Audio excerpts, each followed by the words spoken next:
मां बेटी को जला दिया गया हो, प्रशासन भाग गया हो, जिस प्रशासन की जिम्मेदारी थी बचाने की, जो अधिकारी मौके पे थे, आखिरकार प्रशासन भाग गया, बुलडोजर चला दिया, मां बेटी जलती रही। न केवल गांव के लोगों ने बल्कि आसपास के लोगों ने, और उस बुजुर्ग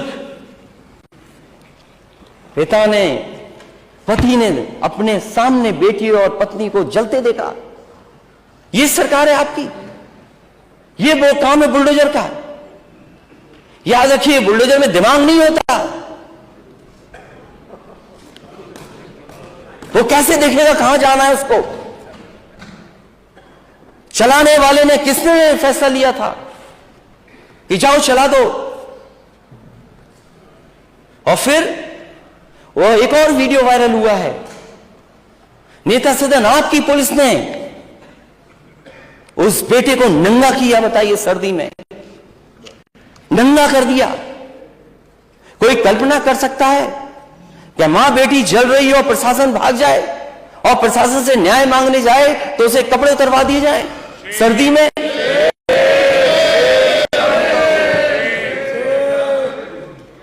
कोई कल्पना कर सकता है इस बात को लेकर के? अगर हम दुनिया में जाएं, और आज का जमाना पुराने जमाने से अलग है, एक एक घटना, एक एक चीज जो यहां हो रही है दुनिया के हर कोने में देखी जा सकती है, पहुंचाई जा सकती है। हम आप कितना भी मैनिपुलेट करें, लेकिन आज के समय पर नेता सदन सच्चाई को नहीं छिपा सकते। और मैं आपके जिले की घटना याद दिलाता हूं। अपनी सरकार के समय पर एक पुलिस के अधिकारी ने इसी तरह कुछ गलत काम किया था, मैंने उसको वहीं पर सस्पेंड किया था। आपको कौन रोकता है अधिकारियों के खिलाफ कार्रवाई के लिए? मां बेटी गई हैं, ब्राह्मण परिवार के बेटे को आधा नंगा कर दिया, कौन रोक रहा है आपको? रोक कौन रहा है कार्रवाई के लिए?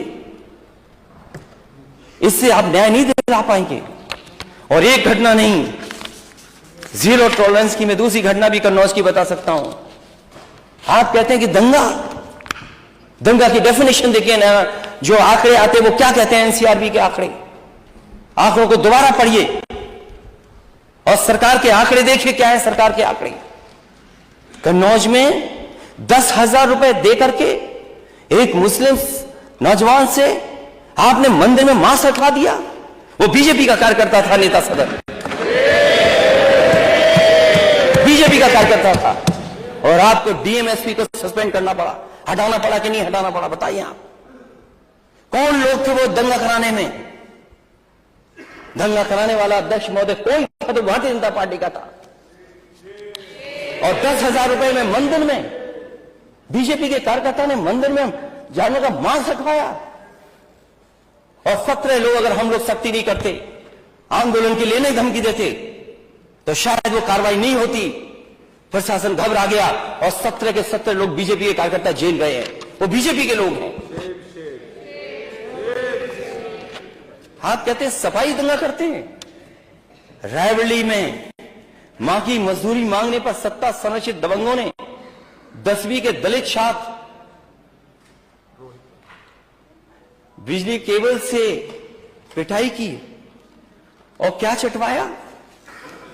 पैर चटवाए एक दलित के नौजवान के। ये आखिरकार घमंड कहां से रहा है, अहंकार कहां से आ रहा है अध्यक्ष महोदय? ये जीरो टॉलरेंस है। एक दलित बच्चे से जूते चटवाएंगे आप? ये जीरो टॉलरेंस है आपकी? कुछ बातचीत हो गई और बातचीत में गोली मार दी जौनपुर में सभासद के। ये जीरो टॉलरेंस है आपकी? गोली मार दी, फरार, बातचीत हुई, निकाला, गोली मार दी। ये है आपका जीरो टॉलरेंस? महोबा में नमस्कार न करने पर दलित को कुल्हाड़ी से मारकर लहलहान किया। ये जीरो टॉलरेंस है आपकी? ये कहां से शब्द आपने इजाद किया, जीरो टॉलरेंस? कहां से लेके आ गए आप शब्द जीरो टॉलरेंस? बाराबंकी में लेखपाल के उत्पीड़न के चलते कानून गो को मुंशी से आत्महत्या, इलाज ही नहीं, आत्महत्या करनी पड़ी। न्याय के लिए सोचें आप। यही बाराबंकी मुख्यमंत्री आवास से 70 किलोमीटर दूर यह घटना हुई। यह है जीरो टॉलरेंस।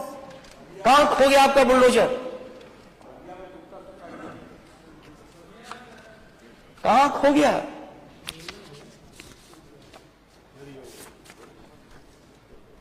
और बलिया में मैं गया था, इस व्यापारी परिवार से मिला था मैं। कौन लोग हैं सूदखोरी कर रहे हैं वहां पर? करोड़ों की मार्केट वैल्यू जमीन, करोड़ों की मार्केट वैल्यू की जमीन वो ले ली। उसके बाद भी संतुष्ट नहीं हुए वो, धमकाते रहे और लाइव उसने आत्महत्या कर ली, लाइव। इससे ज्यादा दुखद क्या है? और नेता सदन आप जानकारी करिए, क्या बीजेपी के लोग उसमें शामिल हैं कि नहीं हैं? अगर जीरो टॉलरेंस है तो बीजेपी के नेताओं को आप जेल भेजेंगे कि नहीं भेजेंगे? और बीजेपी के कार्यकर्ता नेता जो कर रहे हैं,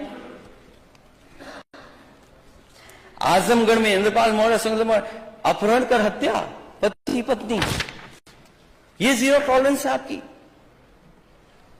और कानपुर में अध्यक्ष महोदय, आपको जानकारी होगी कस्टोडियल डेथ की, बलवंत सिंह की। क्यों पुलिस ने मार दिया उसको? ये सैसवान में पुलिसिया गश्त 6 फरवरी को कोतवाली परिषद में खुद को पेट्रोल डालकर, ये जीरो टॉलरेंस है। वो भी जान चली गई उसकी सैसवान में। बलवंत सिंह, उसके साथ जो हुआ है, कोई कल्पना कर सकता है? पुलिस पे फर्जी एफआईआर लिखा दी, पुलिस लगी, मारते मारते जान ले ली। क्या मदद की है आपने? आप दूसरों पे आरोप लगाते थे कि समाजवादी सरकार है, इसमें मदद में भेदभाव होता है। क्यों? कानून व्यवस्था जीरो अध्यक्ष महोदय, क्या अध्यक्ष महोदय जीरो टॉलरेंस? आपको भी जीरो टॉलरेंस रखनी चाहिए। नहीं, अभी तो मैं सब्जेक्ट नहीं हूं, अभी तो शाहजहांपुर का मेडिकल कॉलेज आना है। मेडिकल कॉलेज बजट में ले लीजिएगा। नहीं, बजट में फिर वो बजट वाली बात आएगी। तो ठीक है अध्यक्ष महोदय, अब चाहते हैं कि मैं खत्म कर दूं। हालांकि मुझे भी लगता है मैंने समय गवर्नर से ज्यादा ले लिया, गवर्नर साहब से ज्यादा ले लिया, इतना नहीं लेना। आपकी इच्छा है, मैं आपसे सिर्फ रिक्वेस्ट कर सकता हूँ, आपकी आगे इच्छा मैं आपसे रिक्वेस्ट कर सकता हूँ। समय सिर्फ याद दिला रहा हूँ, बाकी आपकी मर्जी है। तो बलवंत सिंह, उसकी पत्नी को सरकार ने भरोसा दिलाया कि सरकारी नौकरी दी जाएगी। वहां के परिवार के सदस्यों ने मांग की थी कि 1 करोड़ की मदद होगी। नेता सदन भारतीय जनता पार्टी का कोई नेता ऐसा नहीं जिसने जनता में यह भाषण न दिया हो कि समाजवादी सरकार में मदद में भी भेदभाव होता था। मैं आपसे कहता हूं, बलवंत सिंह की मदद कीजिए, आप उसके परिवार की मदद कीजिए। आप, कोई भेदभाव नहीं है। और जितनी भी कस्टोडियल डेथ हुई उनकी मदद कीजिए। आप 1 करोड़ दीजिए उसको। क्यों नहीं दे रहे हैं आप उसके परिवार को?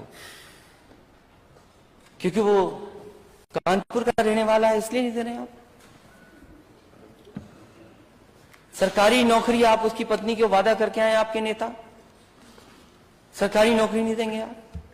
कन्नौज में भी एक परिवार है, उसको भी सरकारी नौकरी का वादा किया, उसको कब सरकारी नौकरी देंगे आप? अगर और घटनाओं में आप चुनाव के करीब सरकारी नौकरी दे सकते हैं तो फिर इसमें नौकरी क्यों नहीं दे रहे हैं आप? क्योंकि जीरो टॉलरेंस पे फिर मैं बात करूंगा, बहुत लंबी सूची है। क्योंकि अगर नेता सदन को भी जवाब देना है, उस समय भी मैं जब मौका मिलेगा तो मैं बोलूंगा। जिस सरकार के पास परमानेंट डीजीपी ही नहीं है,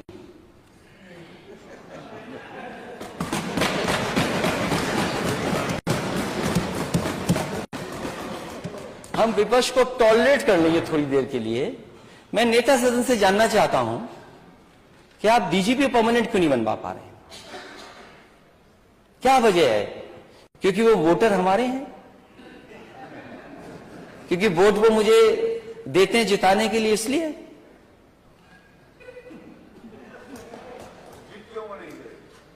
अभी पता नहीं लगा कितने वोट से जीते।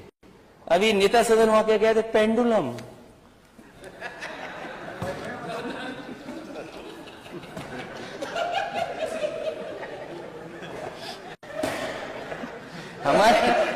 हमारे नेता सदन फिजिक्स भी जानते हैं।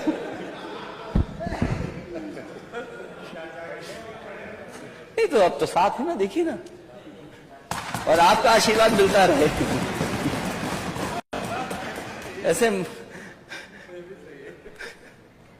अध्यक्ष महोदय, परमानेंट डीजीपी नहीं है आपके पास। एक दिन मैं जानबूझकर गया पुलिस हेडक्वार्टर में, क्योंकि समाजवादियों ने बनाई और वर्ल्ड क्लास इंफ्रास्ट्रक्चर दिया।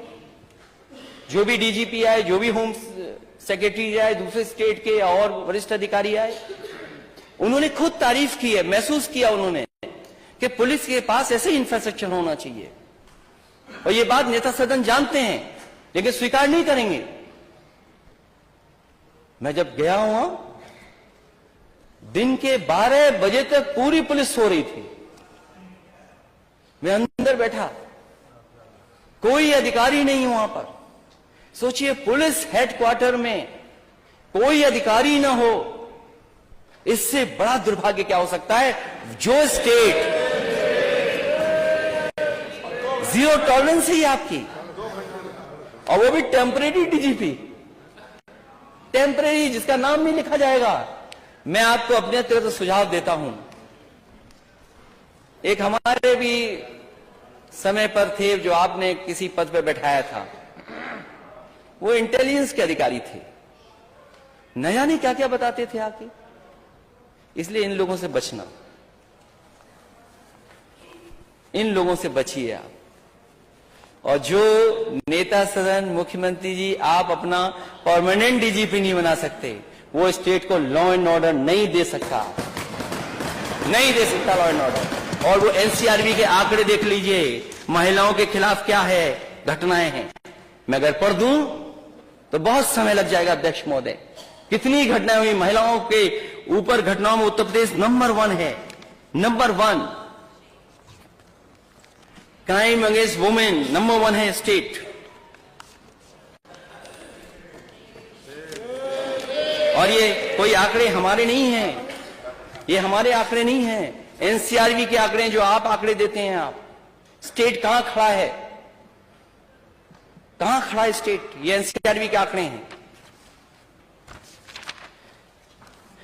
यूपी सबसे आगे, नंबर 1 है यूपी, महिलाओं के ऊपर अन्याय अत्याचार होने पर नंबर 1 है, नंबर 1। और घटनाओं में रेप में नंबर 3 पर है। यूपी में 3 साल में 10 क्राइम, नंबर 1 है हम लोग। कहां खड़े हैं हम लोग महिला अपराध में? यूपी में रोज 153 महिलाओं से होती हिंसा, रेप, छेड़खानी, पिटाई। एनसीआरबी के आंकड़े बता रहे हैं, ये हम नहीं बता रहे हैं। और ये एनसीआरबी के वही आंकड़े हैं जो आपकी तरफ से जाते हैं, कोई विपक्ष नहीं भेजता ये आंकड़े। और एनसीआरबी के आंकड़े देख करके आपको खुद दुख होता होगा। और जिस सरकार के पास टेम्परेरी डीजीपी हो, परमानेंट नहीं है डीजीपी, हमारी सरकार होती, समाजवादियों की सरकार होती थी, तो गवर्नर हाउस से हर दिन नोटिस आता था, प्रेस में बात कही जाती थी, माननीय गवर्नर कुछ नहीं कह रहे। अब तो कुछ नहीं कहा जा रहा है। गवर्नर के ऊपर विधानसभा में गवर्नर के ऊपर कोई अच्छा नहीं कहेंगे, इंगित करके नहीं कहा जा सकता। मैं अब नहीं वो शब्द वापस लेता हूं, गवर्नर पे कहा हो। लेकिन उस समय वहां से आवाज आती थी, बगल से, विधानसभा की से। अब आवाज ही नहीं आती। और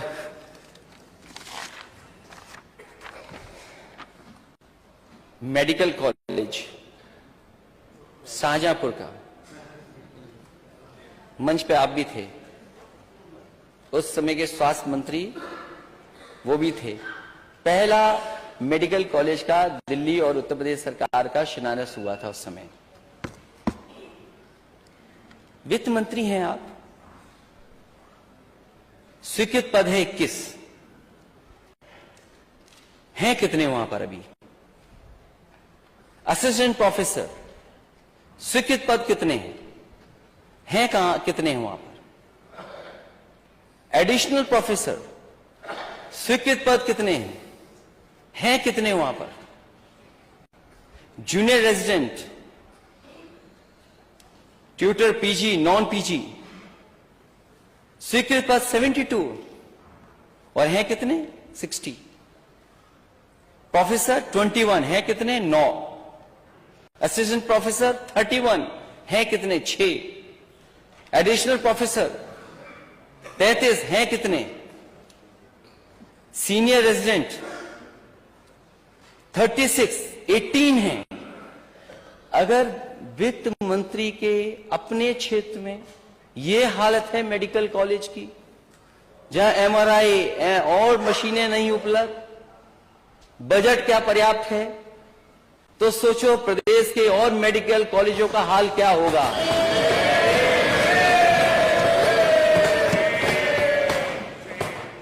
नेता सदन के क्षेत्र में 500 बेड सुपर स्पेशलिटी बच्चों का, 200 बेड्स उसके लिए बजट, और जो टीचर्स प्रोफेसर्स की पुरानी मांग रही कि उनको सुविधाएं मिलनी चाहिए पीजीआई जैसी, आप कितने मेडिकल कॉलेजेस को दे रहे हैं? और फिर जब इन्वेस्टमेंट लाना चाहते हैं तो कंपनियों के घर पे जाकर क्या बोले, उनके स्वागत में न जाने क्या क्या करते हैं ये लोग जाकर के। और मुझे याद है सुपर स्पेशलिटी हॉस्पिटल के लिए शाहपुर जी, पालन जी देश की one of the best company है कंस्ट्रक्शन, मेडिकल कॉलेज के एक सुपर स्पेशलिटी हॉस्पिटल बना रही थी। उस कंपनी का 1 साल बजट नहीं, 2 साल नहीं, 3 साल बजट ही नहीं दिया, वो कंपनी भाग गई। मैंने पूछा आखिरकार कंपनी क्यों चली गई? कितने दिन इंतजार करते? शाहपुर जी, पालन जी कौन कंपनी है? आपने बजट नहीं दिया। आप ठेके में सेटिंग कराते हैं कि अपने लोगों को ठेका दिया जाएगा। सैफई मेडिकल कॉलेज यूनिवर्सिटी, और उसके चांसलर मुख्यमंत्री हैं। मुख्यमंत्री जी अपनी यूनिवर्सिटी, अपना चांसलर बनने के लिए जल्दी बन गई यूनिवर्सिटी। बलिया की पूर्व प्रधानमंत्री चंद्रशेखर जी के नाम पर यूनिवर्सिटी क्यों नहीं बन रही है? उसको बजट क्यों नहीं दिया आपने? पूर्व प्रधानमंत्री अटल बिहारी वाजपेयी जी की यूनिवर्सिटी, मेडिकल यूनिवर्सिटी यहीं बननी थी। अभी भी हो सकता है लोहिया इंस्टीट्यूट के किस फ्लोर पर चल रही हो यूनिवर्सिटी, वो क्यों नहीं दिया आपने? आपके बगल में कैंसर इंस्टीट्यूट बना है, यहां जितने माननीय सदस्य बैठे हैं ये कभी ना कभी हर दिन या क्षेत्र में जाते होंगे, महसूस करते होंगे कि कैंसर बीमारी किस तरीके से फैल रही है। हालांकि मैं अपने मंत्री हमारे साथ रहे, मैं बोला नहीं उनसे। कल पॉल्यूशन की बात आई तो हमारे वो डॉक्टर हैं, वो बोले पॉल्यूशन से होता ही नहीं है कैंसर। अब उनकी स्टडी होगी किस तरीके से कैंसर फैल रहा है, और आप नेता सदन खुद दस्तखत करते होंगे न जाने कितनों की मदद के लिए। बताओ कैंसर बीमारी में सबसे ज्यादा पैसे आप दे रहे हैं कि नहीं दे रहे हैं? और यहां जो कैंसर इंस्टीट्यूट बनी थी उस पर नाम तो आपने बदल दिया, हमें कोई शिकायत नहीं उस पर। कल्याण सिंह जी के नाम पर बनाई आपने यूनिवर्सिटी, वो कैंसर इंस्टीट्यूट कर दिया। लेकिन क्यों उसके लिए आज तक कोई पैसा नहीं दे रहे हैं आप? बजट क्यों नहीं दे रहे हैं आप? कैंसर इंस्टीट्यूट के लिए नहीं, वही माननीय सदस्य जितने बैठे हैं वो लोग उनके क्षेत्र में हैं कैंसर से पीड़ित के नहीं है। कहां जाते हैं इलाज के लिए? सोचिए, मुंबई जाते हैं इलाज के लिए, दिल्ली जाते हैं इलाज के लिए, और ये ऐसी बीमारी है, गंभीर बीमारी है कि पता नहीं किसको ले जाए और कब आ जाए, कौन गरीब को आ जाए, किसको आ जाए। ये हमारे मंत्रियों की गलती नहीं है, ये काम करना चाहते हैं मंत्री हमारे, डिप्टी सीएम काम करना चाहते हैं, लेकिन बजट ही नहीं देते ये लोग। नेता सदन बजट क्यों नहीं दे रहे हैं आप? और मैं इसलिए कह रहा हूं ये बात, रसूलुल्लाहबाद का एक बार मैंने वीडियो लगा दिया, फोटो तस्वीर लगा दी, मंत्री जी ने 1 घंटे में सब साफ करा दिया, सफाई हो गई, वहां सब कुछ हो गया। वो तो काम करना चाहते हैं, लेकिन बजट क्यों नहीं दे रहे हैं ये लोग? मेडिकल कॉलेज की स्थिति क्या है? आज गरीब इलाज नहीं करा पा रहा है, ऑपरेशन नहीं करा पा रहा है। पीजीआई की खबर आपने पढ़ी होगी, जीरो टॉलरेंस क्यों नहीं है आपका मेडिकल के क्षेत्र में? 4 दिन भटकती रही महिला, बाद में जान चली गई। आपने जो वेंटिलेटर्स दिए, वेंटिलेटर्स नहीं है, सब कूड़ा करकट हो गया है। क्या कैपेसिटी बिल्डिंग कर रहे हैं आप? $500 ट्रिलियन की इकोनॉमी का सपना देख रहे हैं, मेडिकल व्यवस्था ध्वस्त है आपकी, किसी गरीब को इलाज नहीं मिल सकता।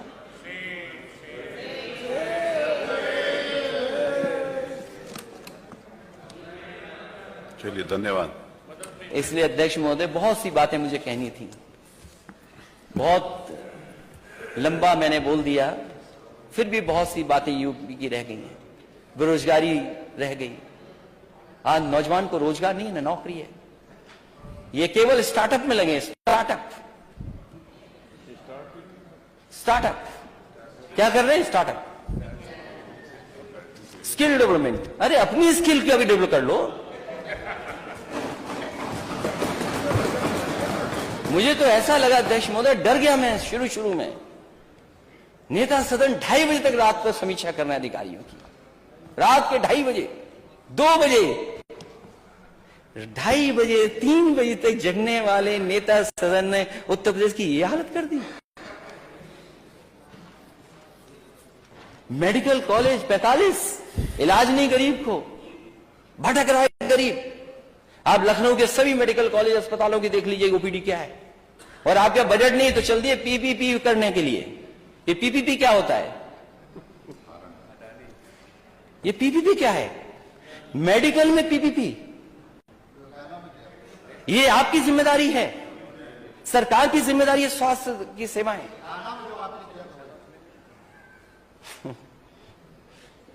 नेता सदन, मैं आपके खेल के बारे में नहीं कुछ बोलना चाहता। देखिए, एक आना याद आ रहा उनको, फिर हो जाए मैच एक दिन एक आना में ही क्रिकेट का। नेता सदन देखें कितने टप्पे के बाद बॉल पे बैट मारते हैं। और मैं आपको बता दूं, नेता सदन जितनी बॉल फेंकोगे आप उतने छक्के मारूंगा मैं।